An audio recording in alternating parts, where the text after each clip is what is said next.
के गरिरहेको थियो भन त? के भयो? गएको फागुनमा डाले घाँस काट्न घरबाट हिँडेकी जुन तारालाई नाइट बसले नैकापमा झारिदिएको थियो। उस्तै बाध्यताबाट आँट बटुलेका सङ्गीहरूसँगै। अनि अहिले काम गर्न जान सकेनौ? म त 3 दिन भयो यो मन त के गर्न दिनु।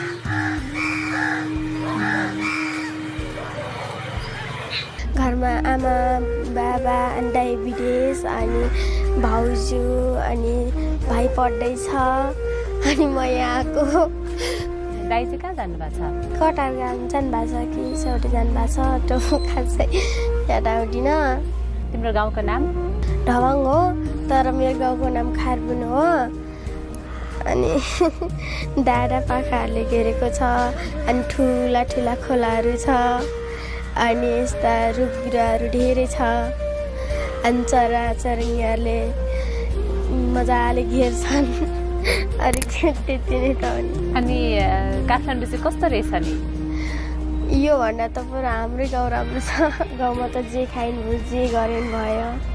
अनि यहाँ त हप्ता हप्तामा पैसा पाइन्छ अनि त्यो हप्ताको पैसा कति हुन्छ र? त्यस्तो रमाइलो गाउँ छोडेर किन आएको त? हुन्छ नि मान्छेको कुनै कुनै पीडाहरू। अब खाने टाइममा खान पाइन्न कहिले बेला आमाहरूले पुऱ्याउन सक्नुहुन्न नि। हामी त गरिबहरू अनि यसरी धनी धन भनेको त कोही कोही मात्र होला न त पुरै गरिब छन्। अनि के गर्ने र? सुखमा बाँच्नु त जसलाई पनि लहर छ तर के गर्ने?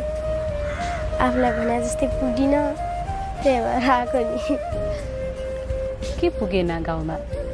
अब पढ्छु भन्दाखेरि आमा बाबाहरूले जति दुःख गरे पनि कापी कलम अनि यस्तो यस्तो खासै पुऱ्याइदिनुहुन्न थियो। अनि के गर्ने र? आफै कमान्छु आफै रमान्छु भन्न आयो। अब त 20-22 दिन मात्र छ गाउँ जाने हो। अनि आफै कमाएर आफै रमाउनु भएको छ त? खै के गर्ने र? आइसकेपछि अब नराम्रो भन्न मिल्दैन, राम्रै भनौँ।